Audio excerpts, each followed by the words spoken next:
When I first got into the field, I had this vision of what a doctor psychologist was going to be like. It was the white lab coat and, helping people, and it was all this biology stuff. And I thought it was going to be like being a real doctor until I realized that we're not real doctors.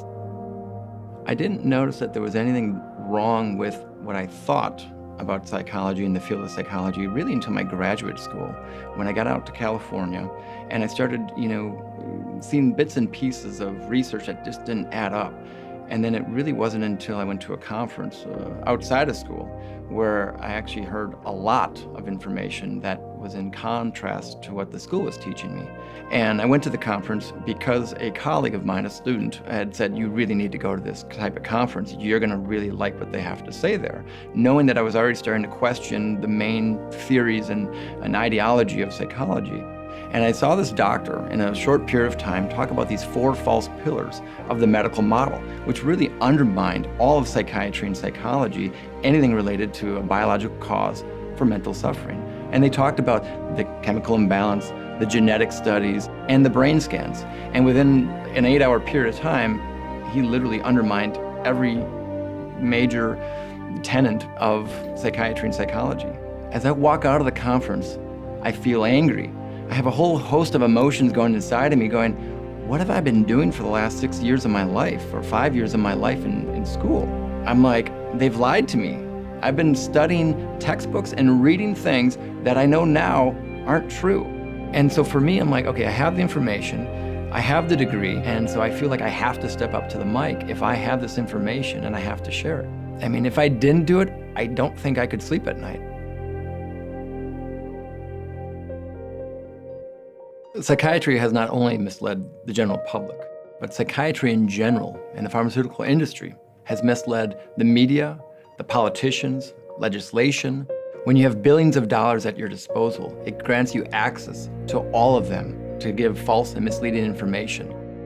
And the problem is that these people are not trained or equipped to ask the tough questions of asking for proof, of evidence about their false and misleading claims that mental suffering is somehow a biological disease. In psychiatry and psychology, there are no medical tests, no scans, no blood work that can diagnose anybody with a mental disorder.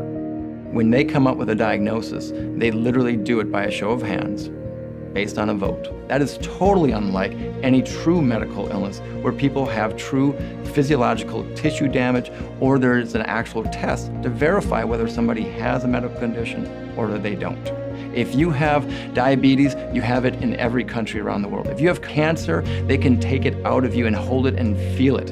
When you have ADHD, you can't hold it, you can't touch it, you can't see it. There's no way to medically verify it. It is a socio-cultural phenomena. If we like it or we don't like it, we can either label it or not label it. That is not a true medical condition. Definitely not a brain disease. We now have 1 in 5 individuals in America taking a psychiatric drug, only to find that these people taking these drugs now are causing more crime, having more disability, increasing more problems, suicide, homicide. Our culture is not looking at the problem that the medications and the diagnosing and the medicalizing of normal behaviors is making us worse. I can remember not that long ago when we used to have a war on drugs and everybody was supposed to stop taking drugs, and they lost that war because they couldn't control it. But then something interesting happened. All of a sudden the market got flooded by psychiatric drugs, which aren't that much different than the illegal drugs. And interestingly, the street drug dealer and the psychiatrist aren't all that much different, except for the fact that the street drug dealer won't tell you that you have a chemical imbalance. The street drug dealer is not going to tell you that you need to take his drugs, his cocaine. He's not going to tell you you have a cocaine deficiency. The psychiatrist, he's going to lie to you most of the time and tell you that you need the drug, that it's not going to be harmful to you, it's not going to be addictive, and that it's going to help correct some sort of chemical imbalance or genetic defect. In that case, for that type of psychiatrist, the street drug dealer is more ethical. And I'm not anti-med, I'm anti-misleading people. Let's not lie to people about it. Let's not pretend that this is medicine. Let's not pretend that this is going to correct something or somehow it's a treatment. This isn't a treatment, this is a drug. Just like any other drug, it's going to mess you up, it's going to screw you up. Let's just not lie to people about it. Let's not charge insurance companies. Let's not have the government pay for it. And God forbid, let's not give it to young little children. We're taught as parents to look out for our children. And we know we can look for street drug dealers and we can look for predators and all sorts of things. Are we taught to look out for psychiatrists or for drug company commercials that lie to us on TV, to realize that these are lying and misleading? Because the odds of getting caught by one of those predators is much higher.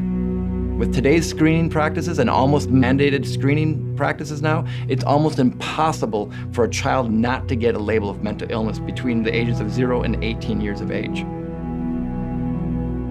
When we have screening devices that are being put into the schools that have an 80+% false positive rate, when we know that the vast majority of these kids who take it are gonna ping high on their checkoff list to say they have a mental illness, even though they have nothing wrong with them, knowing that we're gonna get them on medications, because if you make a referral to a medical provider, 9 out of 10 times they walk out with a prescription. 90%, if you walk in for any sort of issue, you're walking out with a drug. Psychiatrists and psychologists are taking normal reactions to everyday normal experiences and then pathologizing that. It has nothing to do with biology. It has to do with power and control and what we think is appropriate or not appropriate behavior.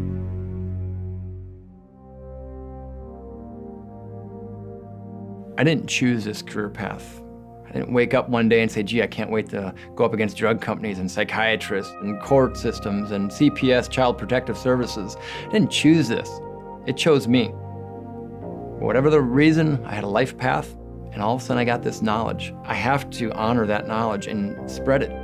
And so that's what I'm doing, is I'm passing it on. Doctors need to realize that there are groups out there that really are looking at the ethics of our practice, willing to be honest about what psychiatric diagnoses do, what the quote-unquote treatments really do to people. I want more people in this field doing this type of work. And this call of action is happening. I have more professionals, more colleagues, more psychologists, more psychiatrists speaking against their own profession now. This is what we need to be doing for our humanity. If humanity is going to survive, we need people to fight as hard as the psychiatrists and these drug companies who are all making billions of dollars feeding the public and the politicians and the courts false and misleading information. We need to stop, and we need to start getting our society back on track. What I'd like to see happen would be the American Psychiatric Association sued for presenting false and misleading information to the general public, which is leading to harm of millions of children and adults across our country. By labeling people, we're stigmatizing people. It's normal for people to have problems in life. It's not normal to label it and try to make profit off of it.